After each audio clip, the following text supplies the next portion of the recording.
ये सब साफ करो।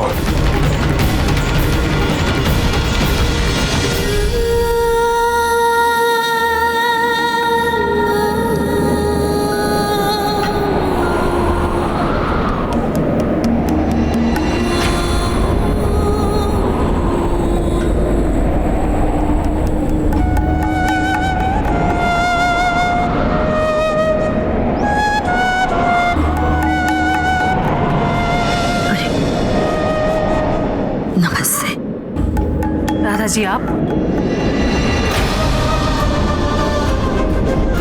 मैं अंदर आ सकती हूँ?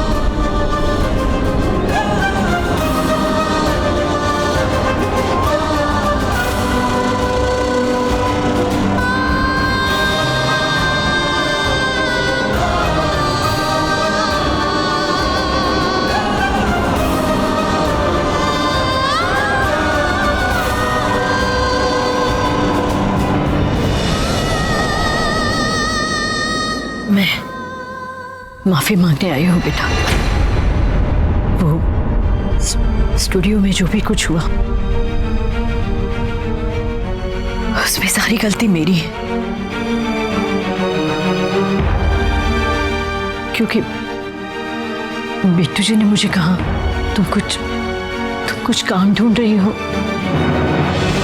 उन्होंने मुझे इस काम के बारे में भी कहा जो मुझे तुम्हारे लिए बिल्कुल ठीक लगा, सिवाय इस बात के कि आपका बेटा भी उसी सेट पर था जहां आपने मेरी बेटी को भेजा था, है ना?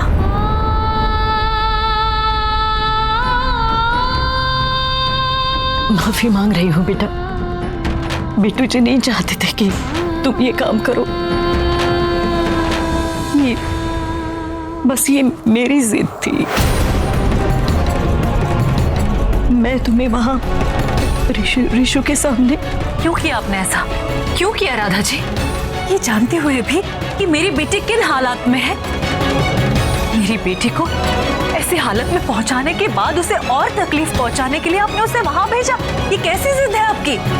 एक माँ का स्वार्थ पद्मिनी जी सिर्फ अपने बेटी के लिए नहीं, अपनी बहू के लिए भी। ऋषु नहीं जानता उसने अपनी जिंदगी में क्या खोया है। अपना अहंकार और अपने बदले में उसे भला बुरा भी नहीं समझ रहा है। उसे लगता है उसे तुझे तोड़ा है, पर मैं यही तो साबित करना चाहती हूँ मेरी मधु कभी टूट नहीं सकती। वो कमजोर नहीं है, वो लड़ना जानती है। राधा जी, मेरी बेटी है ये इंसान है, इंसान, कोई खिलौना नहीं है जो आप अपने बेटे को दिखाना चाहते हैं कि देख तेरे तोड़ने मरोड़ने के बाद भी ये काम कर सकता है। माफी मांगने आई हूँ पद्मिनी जी। मैं मधु को कोई तकलीफ देना नहीं चाहती थी, बस सिर्फ मेरे बेटे को इस चीज का एहसास दिलाना चाहती थी कि पिछली बार जब आपके बेटे को उसकी गलती का पछतावा हो रहा था, तो वो पछतावा एक इंसान की शर्मिंदगी नहीं थी, एक सुपरस्टार की एक्टिंग थी। नहीं, ये सच नहीं है। आज भी माँ प्लीज, मैं आगे बढ़ने की कोशिश कर रही हूँ और आगे बढ़ने के लिए पीछे को छोड़ना पड़ता है। मैं अपनी दुनिया में आ चुकी हूँ और आके अपनी दुनिया में। अब हम दो अलग दुनिया में हैं। अच्छा होगा कि हमारे रास्ते कभी ना मिले। अच्छा होगा अगर वो कभी ना देख पाए कि उसने क्या। यही तो समझाने आई हूं मैं तुझे। वो तुझे टूटा हुआ देखना चाहता है। उसे लगता है उसने तुझे तोड़ा है, पर ये खुशी मैं उसे मिलने नहीं दूंगी। उसे लगता है कि वो जीत चुका है। देखो बेटा, अगर तुम इस तरह उससे बचती फिरोगी तो उसे तो अपनी जीत पर विश्वास होगा। उसे ये एहसास दिलाना जरूरी है इस सब में कुछ खोया है तो वो ऋषभ ने। हारा है वो, टूटना तुझे नहीं है बेटा, उसे तोड़ना है। और मुझे उसे इस बात का एहसास दिलाना है कि तुम उन लड़कियों में से नहीं हो कि जिसके साथ कोई कुछ भी करे और वो चुपचाप बर्दाश्त करती रहे। तुझे पलटकर जवाब देना आता है, उससे भी और जिंदगी को भी। उसे तुझे आंसू नहीं दिखाने हैं बेटा, तुम्हारा हौसला दिखाना है। और कोई नहीं तो इसलिए कि कोई और छोड़ो, कल उठकर खुद आर के बनने की जरूरत नहीं करेगा। नहीं माँ, अब मैं किसी को कुछ साबित नहीं करना चाहती। मैं सिर्फ अपनी एक नई जिंदगी शुरू करना चाहती। एक ऐसी जिंदगी जहां आर के क्या, आर के की यादें तक ना हो।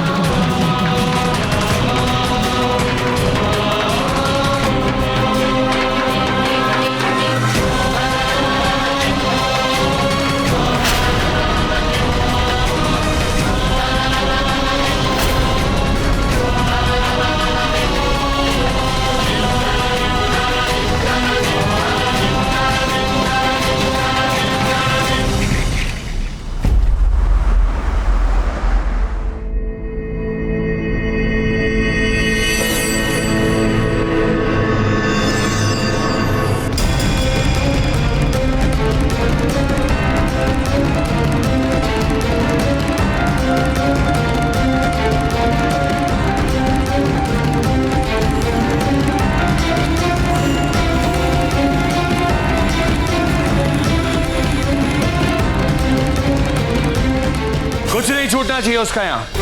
उससे जुड़ी हुई कोई भी चीज, उसकी लाई हुई कोई भी चीज, कुछ नहीं। देखो सब बाहर निकाल के अभी।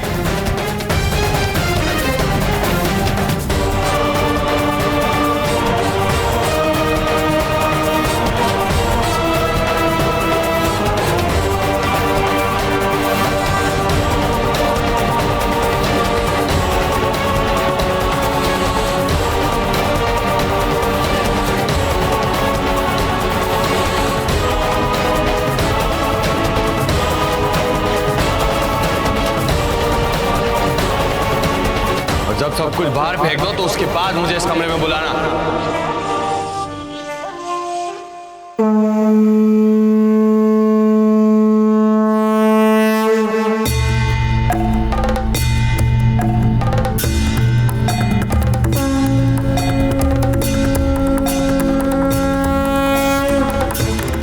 तुम उन लड़कियों में से नहीं हो कि जिसके साथ कोई कुछ भी करे और वो चुपचाप बर्दाश्त करती रहे। उसे तुझे आंसू नहीं दिखाने हैं बेटा, तुम्हारा हौसला दिखाना है।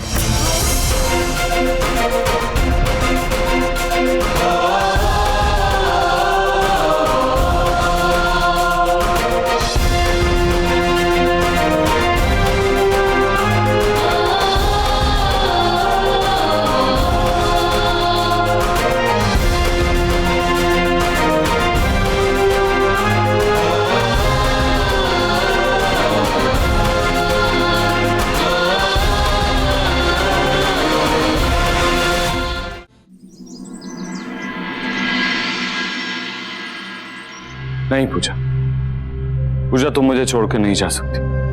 नहीं पूजा, मैं तुम्हें जाने ही नहीं दूंगा। पूजा फॉर गॉड सेक मत जाओ। नहीं। Cut it. Okay. Wow sir, so amazing. इतना रियल था। चेयर। स्क्रिप्ट। एक सेकंड के लिए तो मुझे ऐसा लगा जैसे आप सच में मुझसे प्यार करते हैं और मुझे जाने से रोक रहे हैं। स्क्रिप्ट। सर रिहर्सल करें? मैं रिहर्सल नहीं करता। एक्चुअली सही है, रिहर्सल करने से सब मैकेनिकल हो जाता है ना, और आप तो नेचुरली इतना अच्छा कहते हैं। वही परफेक्ट। सर मैं कह रही थी क्यों ना आप थोड़ी देर के लिए अपना मुंह बंद रखें। इसके दो फायदे होंगे। पहला, आप शॉट के लिए अपनी एनर्जी सेव कर पाएंगे। दूसरा, मेरा दिमाग खराब नहीं होगा।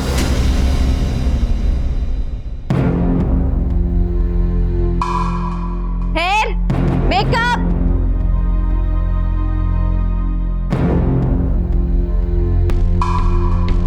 जाओ हेर को भेजो।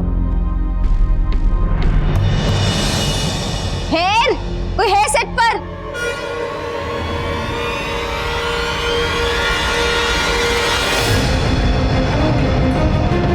कहाँ पड़ी रहती हो? मैम मैं रोलर्स लेने गई थी।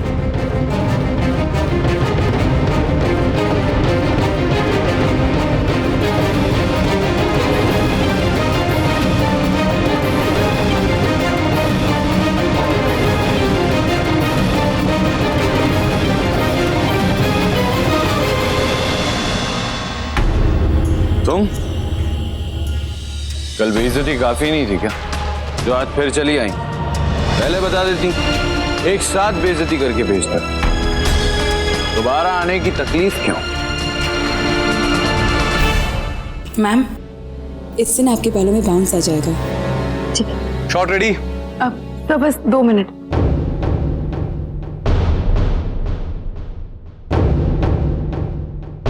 Ready sir. RK sir, shot ready है।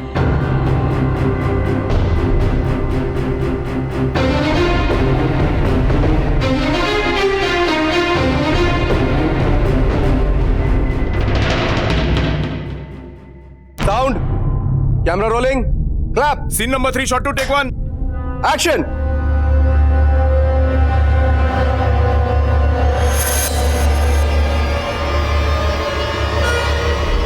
Cut it.